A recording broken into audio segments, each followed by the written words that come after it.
Sorry about that. So what I was saying was a lot of the No Child Left Behind Act, philosophically and as far as the logistics of it go, are really quite silly as anything I can think of. Some of the stipulations in the No Child Left Behind Act. First of all, the cutoff deadline is 2014, which is now soon approaching, which is why you're seeing a lot of talk about changing it. Um, the act, which was heavily funded at first, so schools were kind of faced with, well, this kind of stinks, but at least we're getting all this money, so we will go along with it. And of course, that money all revolved around high stakes testing. Some states always had some sort of high stakes testing. Michigan had it, New York has it. That, in other words, the students in those states were required to take some kind of test prior to about graduation, anyhow. But this changes because of the requirement that students have to excel at them or complete at a certain level for the school, not only for graduation purposes, but for the school to get funding from it. And of course, with the carrot comes the stick, as they say. And what happens if schools do not meet the AYP, the annual yearly projections? Uh, they get penalized. The first year, usually nothing happens. Second year, you get a little bit of a, like, you have to set up some kind of guideline plan, if I remember correctly, and usually by year 5, in other words, if you've gone 5 years showing horrible test scores with no improvement, um, we reach the excessive side of the equation where principals, school districts, principals, administration usually all replaced. You go into some kind of government control of the district. Um, so in a sense, what happened was many people could possibly many people could lose their jobs over it. Uh, and why it's silly other than that is there are a lot of requirements. I talk about some of them, like specifications for what they called highly qualified teachers, adequate yearly progress, school improvement. Um, all students are expected to pass the test by 2014. That includes special ed students. Students with special needs must pass the test. Now, the scores are adapted for special needs students. But if you've ever seen somebody take a standardized test who is special needs, I remember in my school district were kids who um, severe brain trauma had left them almost entirely incapacitated.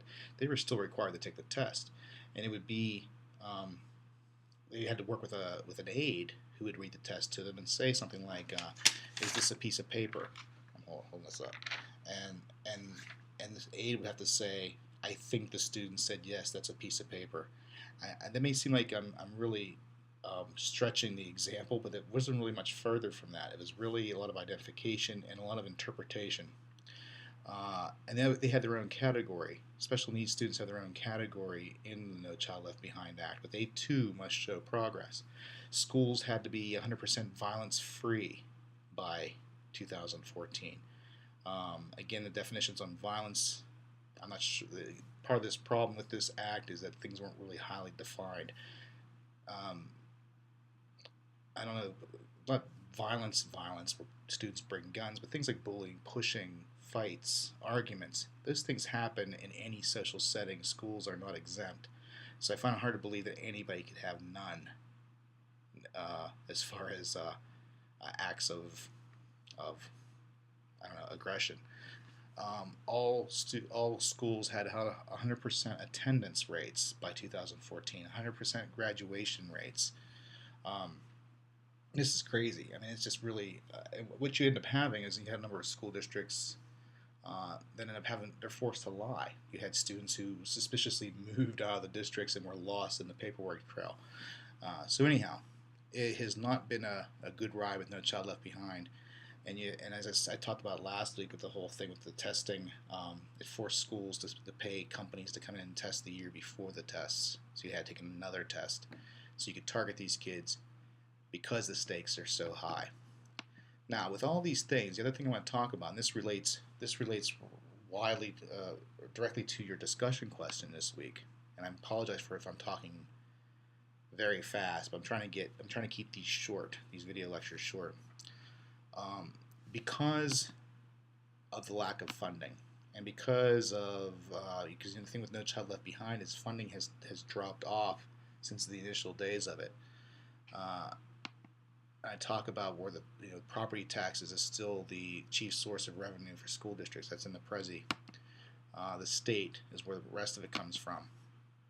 And then, of course, the federal government has set some plainness. So, in the meantime, school districts have to be very creative with how they do their budgets. I know that since I've moved here to South Dakota, I'm really surprised at how many districts in the state are switching to 4 work days, longer school days for 4 days a week. And the big thing at least in Pennsylvania, um, early in the 2000s, it's changed. It's gone out of fashion lately. Is this is I hate to use the term selling out, but a lot of school districts were forced with bringing companies like Pepsi or Coca-Cola to put vending machines in your school, and they would pay a lot of money for that. Um, you could see this. I mean, there's direct commercial. The commercial side is this: is that many companies that create products. Maybe this is all learned from the cigarette companies at one point through the 60s and 70s.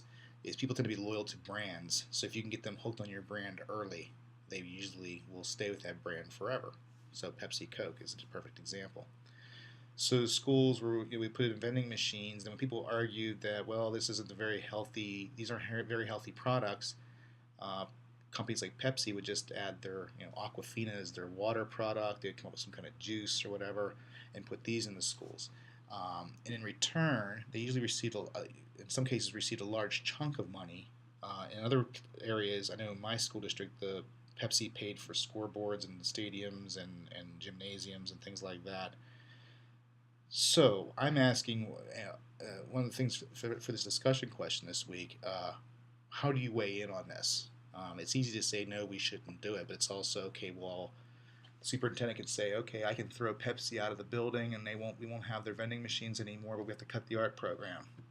Or we have to cut a sport. And if we cut a sport because of Title IX, we have to cut both the boys and girls version of the sport.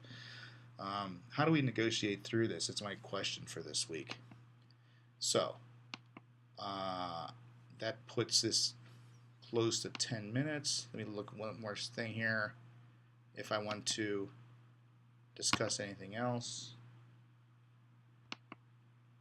All right, again, this one was kind of a rush because I want to try to trim the length of these. And I'm going to try to do, we're going to do both Prezis and the video lecture from now on. So if you have any questions, you can always rewind the video or certainly send me an email. I encourage you to do that.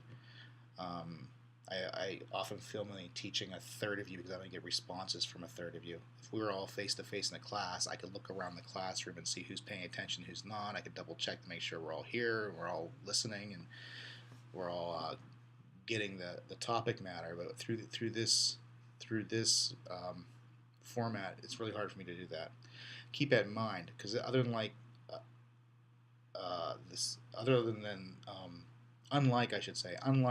classes like history or math or whatever, you are studying to be teachers. You sooner or later will be sitting on this end of the equation going through the same problems I'm going through as I'm trying to negotiate through